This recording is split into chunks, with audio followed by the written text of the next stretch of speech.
Well, it's cold right now. The wind is the wind is really picking up too, which is too bad. But I'm going to tell you another story, and this one goes back to 1971, when I was 3 years old, the summer of '71. And again, my cousin Alan, who I told you about different times there, he's included in the story. He was still only 2 years old. He wouldn't turn 3 until October of 1971.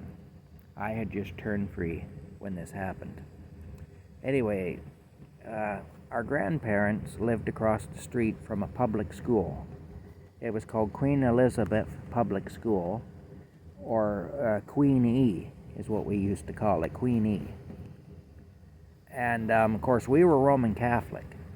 Our family was Roman Catholic, and in those days Catholics and Protestants didn't mix very well a lot of the time, especially children. I don't know what it was about children, but children especially, there seemed to be a lot of troubles between Catholics and Protestants. It's kind of silly.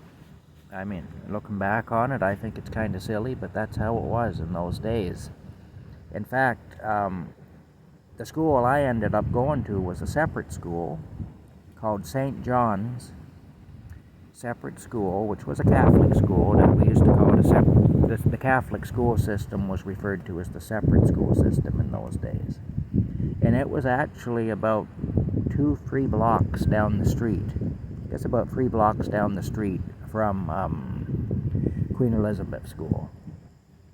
And when I was in school, we used to get into awful brawls with the Protestant kids on the street. They'd yell things at us. They'd yell, "Protestants, Protestants, ring the bell. Catholics, Catholics, go to hell," and all that, you know. And it ended in a big street brawl anyway. And yeah, we used to get into some awful fights.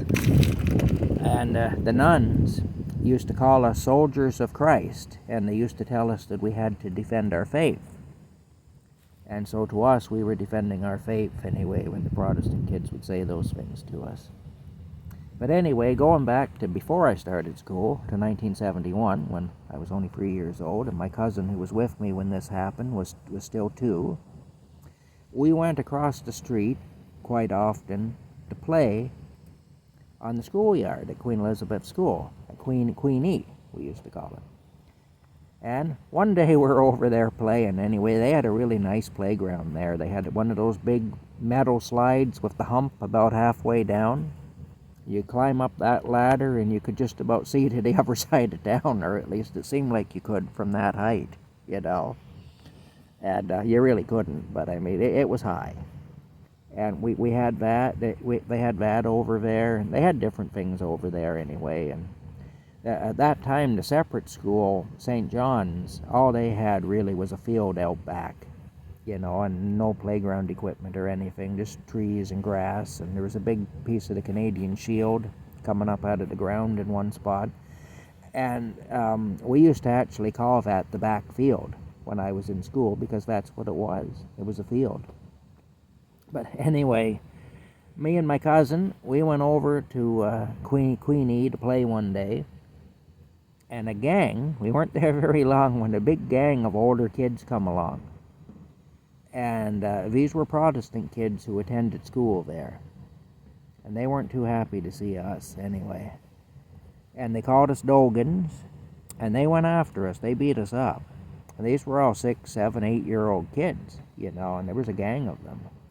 And they really laid into us anyway. They beat us up pretty bad.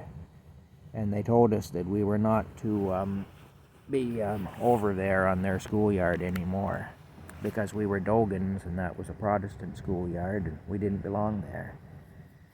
And so the 2 of us, we hobbled back over to our grandparents' house. Grandma, or she took a look at us. She was kind of horrified because we were all scraped up and everything. You know, our clothes were all dirtied up and we were all scraped up, and she could tell we had been put through the ringer.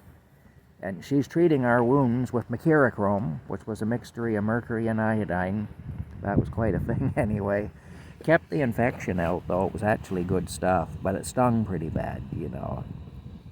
She was treating our wounds with the mercurochrome, came in a little brown bottle, I remember, with a glass rod inside of the lid. There was a glass rod went down into the bottle, and you'd pull that out, and you use the glass rod to dab your wounds. Anyway, just another little story anyway there. The enameled tin lid with the glass rod, with the little ball on the end of the glass rod there, and the mercurochrome would drip off the ball onto your wounds. I'm sure there are people listening that will remember that.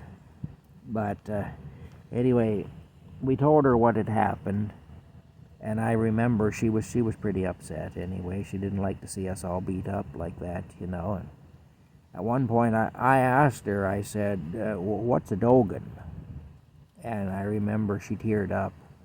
You just see the sadness in her eyes, that part of life had affected us at such a young age. We didn't even know exactly why we had been targeted. We knew what they told us, but we really didn't understand it, But, yeah, little loss of innocence there, I suppose. And I suppose our grandma was grieving a little bit over that, to see that had happened.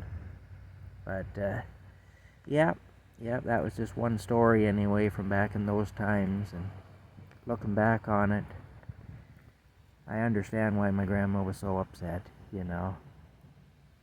Anyway, as I say, another story told anyway. Some family members may find it kind of interesting, I don't know. Especially the ones who weren't alive at the time. There's a lot of people in my family that weren't even thought of in 1971, Now I'm getting to be one of the older people in my family, so anyway, kind of a little